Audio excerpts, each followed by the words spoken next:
Hey everyone, it's Robin.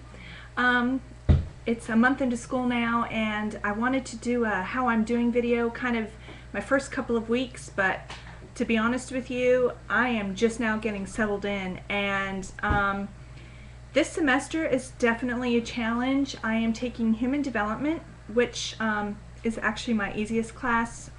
It's taught by the same teacher I had Sociology with last semester, and he runs this class the exact same way, thank goodness, so I'm good there. But I'm taking the harder of the two chemistries, Chemistry 110, that's to transfer to my BSN, and I'm also taking Anatomy and Physiology 1. And two sciences at one time is demanding, and it takes a lot of organization and dedication to your studies, to doing homework, to studying for vocabulary, and I feel like there's no downtime. So it's been very rough. One of my professors, the A&P professor, which I'll get to in a minute, I'm going to go in order here of my classes, but he's a wonderful personality. He's kind of all over the place, but in a neat way. But from a learner standpoint, it's a little frustrating and hard to follow and know exactly what you need to pull, and getting to know him and talking to others, I'm finally figuring that out. And so let me get started with Human Development. Like I said, he runs the class the exact same. I have my 3-ring binder that I take for my raw notes, you know, my just really quick chicken scratch notes. And for Human Development, he doesn't put any PowerPoints online ahead of time. He feels you won't come to class, so, you know, but it goes slow enough to where, you know, we can write them down, we're having discussion and such, so I don't really need to transfer those and make them neater.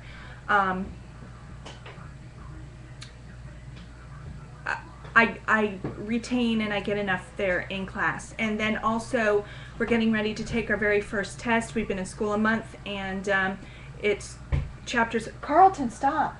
It's chapters 1 through 5. And he plays Jeopardy again as a review, so I have my note cards that I did last semester, and it works like a charm. 100 note cards of 100 possible questions. He's going to pick 50 of them, so I had the question on one side, the answer on the other, and I learned them both ways. Okay, so I'll read something, and like it says, the strange situation. What's the strange situation? And it's the experiment to test the child's attachment to their parent. But then I'll turn the cards around, and I'll read it this way, and I'll be like, the experiment to test a child's attachment to their parents. The strange situation. You know, so learn them frontwards, learn them backwards. I shuffle them around. I don't memorize anything in order. That's bad, because I've never had an instructor give a test in order how you learn it, kind of thing. So this works really, really well for me. We also so I'll let you know tomorrow how that test goes, but that'll be my first test for Human Development. Then chemistry. A lot of math and chemistry, okay? Like I said, this is the next step up, chemistry. It will transfer to my BSN. There's a lot of math, so if you are not strong in algebra, I highly recommend that you take algebra before you take chemistry.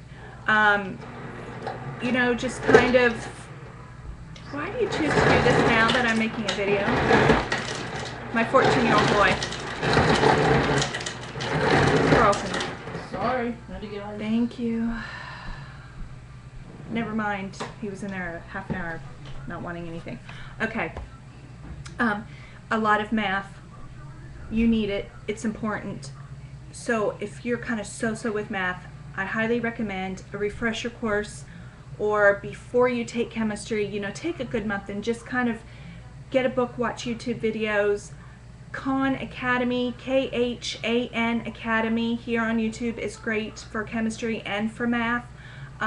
They can teach you all kinds of things if you just want to refresh on your own, but I highly recommend that. Last semester, they had a bundle for chemistry. It was a hard book.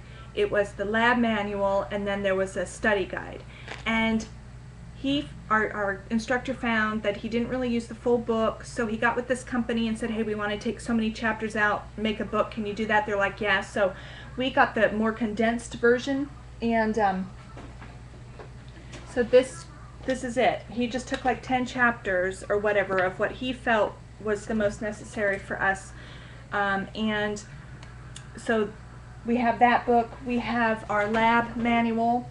Wet and dry labs are in here, and our homework is online, and mastering chemistry online.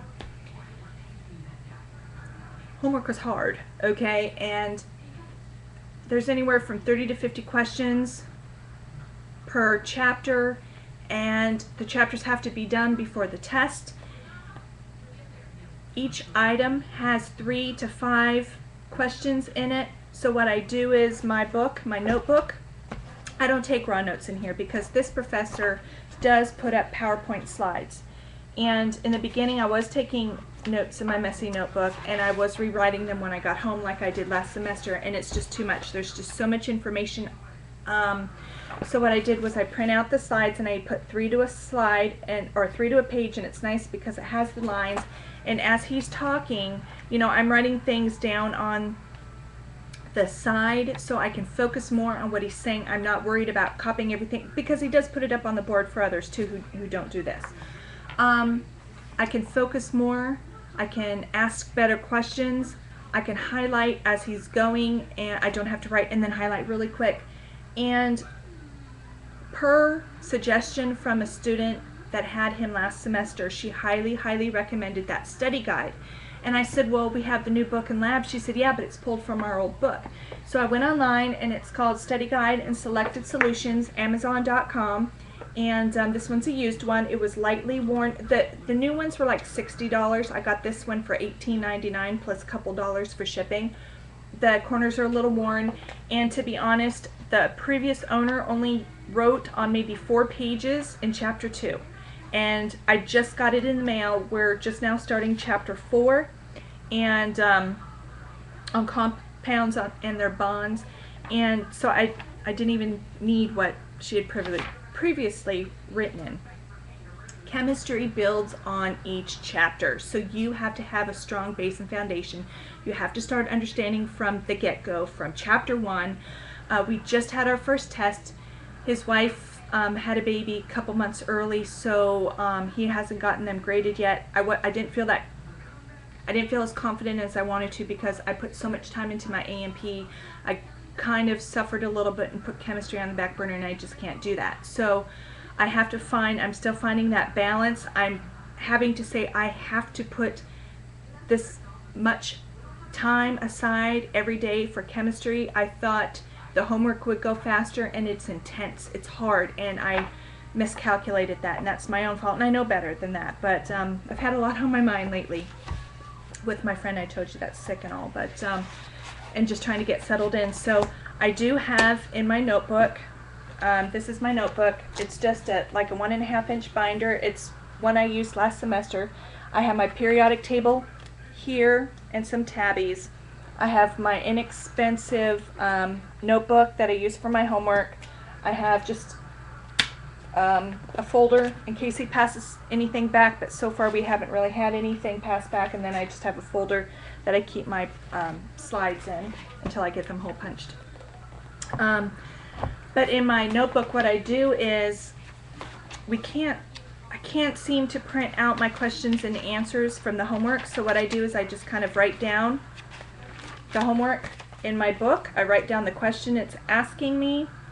Okay, I write down the options or my steps, my conversions. It's a lot of conversions in chemistry, a lot of formulas.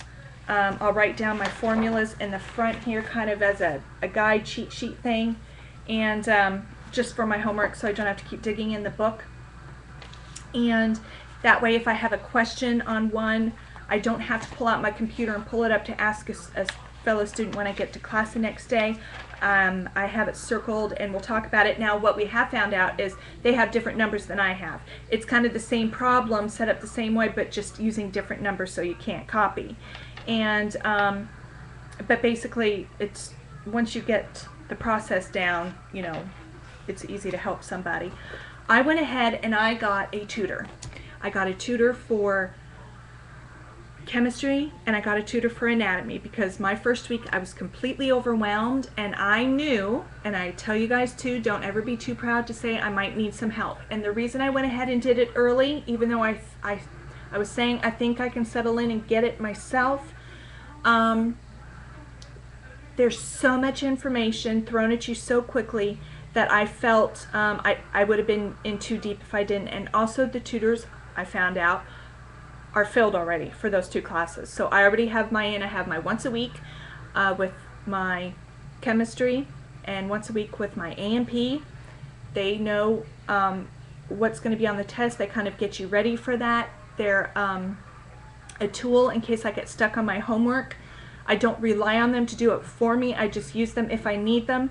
And they're just a fabulous resource, and I'm so glad that I have them. I also have 2 study buddies. One girl is in both of my classes, and another girl is just in my A&P class. We're about the same age, and we've just kind of already grouped together. We've seen each other at tutoring, we've seen each other studying, so we know that we're serious, and actually we work very well together. What I didn't get, they did get, and vice versa. So we kind of compile our information, and it's working really, really well. Now for anatomy and physiology, oh my goodness. We just had our first test. It was chapters 1 through 5. Last semester he did like chapters 1 through 3 and had a test, and did 2 or 3 more chapters and did a test. Every test is going to be over 5 chapters, and it's so much information. We have vocab quizzes once to twice a week, which is every class. So my note cards that I used for my tests, these were just for information from his summary questions that he does at the end of class, points he really wants you to take home from his lecture from that day, and also a verbal review. We have a verbal review that's a piece of paper that he gives out after each lecture, just to make sure that we're getting the gist of what he's saying. I go ahead and I put those on note cards as well. So those were my note cards made up from those. And then we also had about 150 vocab words on our test. So our test was pretty major. We only had an hour to get it done. There were 5 diagrams he wanted us to know. One of them was the breakdown of the cell. We had to name the parts of the cell. I'm looking back at my old homework trying to find some of the diagrams here. The planes of the body, the cavity of the body, parts of the body of the woman, front and back. Okay, we had to know all this. And it's medical terms, obviously. Spelling does count, so even if you had the right idea and the right function and everything, if it's spelled wrong, it was wrong. There's no partial credit. It was a lot of information. The tutor was a tremendous help. Oh, and then there was also 5 possible essay questions at the end for extra credit. You didn't know which one he was going to, well, he has the folder set out. You point to a folder, he takes it out, and he gives you the essay. Our test was online. The diagrams of everything, I told you the full cell and all the parts. There might have been name item 1 in this cell. What is it? And then you had to type it in. But then the next question might have been from a multiple choice, from a homework, or from one of the summary questions. And then the next question might have been a plane that you had to name on a body. So it was, nothing was in order together. He didn't have all of the cell diagram together. He didn't have all of the bodies together. It was all just split up crazy. So that, and that's how I studied for it. So I did well there. I did receive a good grade. I was extremely nervous for this because this class I have to get an A in to get my max 4 points for that class to go towards clinicals. This is one that they look at. This and clinical math have the highest point values. So this is why I kind of put chemistry off. I just have to pass chemistry so that I'm allowed to take A&P2 and micro, but I don't want to think like that. I don't want to think all I have to do is get a C and pass, because I want to keep my GPA to where it is. But A&P is definitely one I need for clinicals. So as I was starting this test, I was extremely nervous, but I knew I prepared well. I thought I knew I did everything I could possibly do. I didn't feel that I could have done any more. My study partners were very significant in that. And as I started the questions, and please be sure to read the directions. And some of the diagrams, it said, for when we had to name the planes, it said, do not use the word plane. So it was just transverse or oblique or frontal or sagittal or parasagittal. But then when we came to the cavities, it said it's a 2-word answer. Cranial cavity, vertebral canal, 2 parts. So when some of the people saw 1 part for the plane, they figured it was 1 part for the cavity. You have to read directions very well. Very important. Those were silly mistakes some people made. But as the questions started, I was like, okay, I know this one. Okay, I know this one.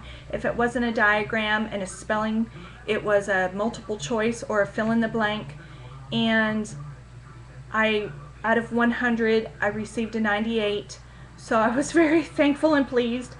And then he asked me if I wanted the extra credit question, and I was like, of course. And of course I got the one that I didn't want, the one I didn't feel I was the strongest in, but that's my kind of luck. So that one was the 5 layers of the epidermis, but I did well on that. I think I have it. I just named the 5 layers of the epidermis. I told the key points. I even drew some cells, some connections here, and he gave me max 10. However, for the tests, he maxes you out at 100. So even though I got 10 points on here, because I got a 98, I only got 2 applied points from this. So I only got 100. But if someone got a 75 on their test and they got 10 points, then they got the full 85. So I think that's kind of stinky, because in lab we get extra credit and full points. I've gotten 106, 110 on labs. I don't know. So far I'm doing well. I get 100s on my vocab quizzes. I get 100s in my labs. I do a lot of pre-lab work, and my older lab partners were wanting to copy off of me. So I was finding in the beginning that they were new and trying to settle in as well. So I wasn't too worried. I'm like, you know what, I've got this, whatever. But each week we come in, they know how much preparation it is, and there's a lot of pre-lab work, and you don't know what he wants done. You can wait and do it in lab. That just means you're getting out later.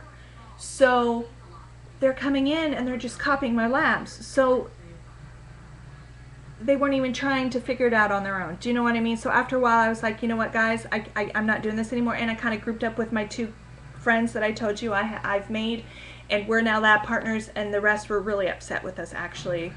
All the partners were upset because they were doing with my 2 friends what my lab partners were doing, and just copying our stuff and coming in saying, oh, I need your lab 3, please. I need your whatever. And we're like, you know what? We spent hours on these pre-labs just to hand them over. No, I helped in the beginning because I thought you guys were overwhelmed. I said, but you know now how much time it takes.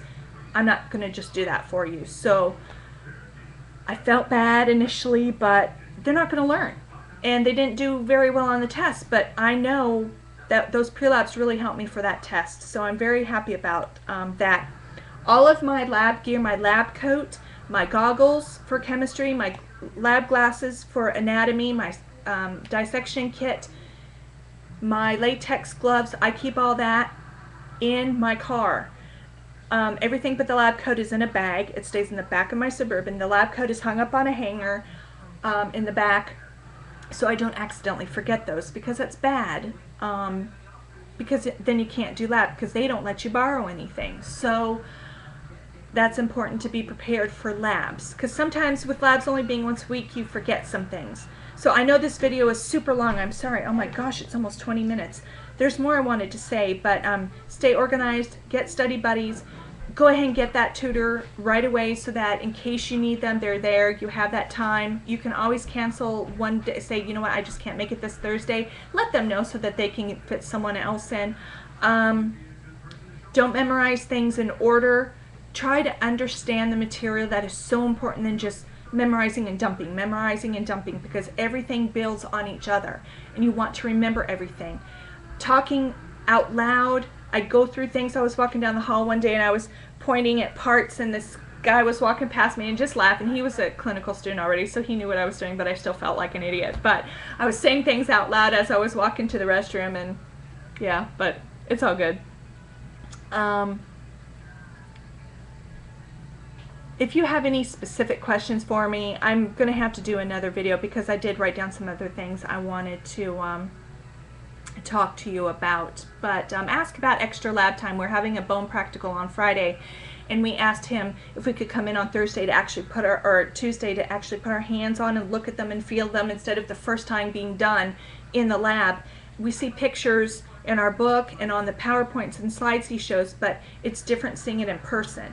And he's like, absolutely. Now, he doesn't advertise that he does that, but because we asked, he was like, sure, pick a free time that I'm free, and we'll go in and I'll let you do that. So ask your chemistry teacher or ask your A&P instructor or whatever if there's extra lab times, if you are a hands-on, touchy-feely, visual kind of learner. I am, so I'm going to feel a little more confident Friday when I go in and have that practical test. It won't be the first time, it'll be more of a review for me, and so I think that's really going to help too. But I think I need to just make a video on A&P because it's just crazy, but I'm loving it at the same time. I really, really am enjoying this class. Chemistry, it's okay. A lot of math, and I'm not a math person, but A&P, I really am digging it. Loving it, loving it. So I hope everyone's doing well. And if you have any questions or comments for me, leave them below. Again, I apologize about the length of this video, and I'll talk to you later. Bye.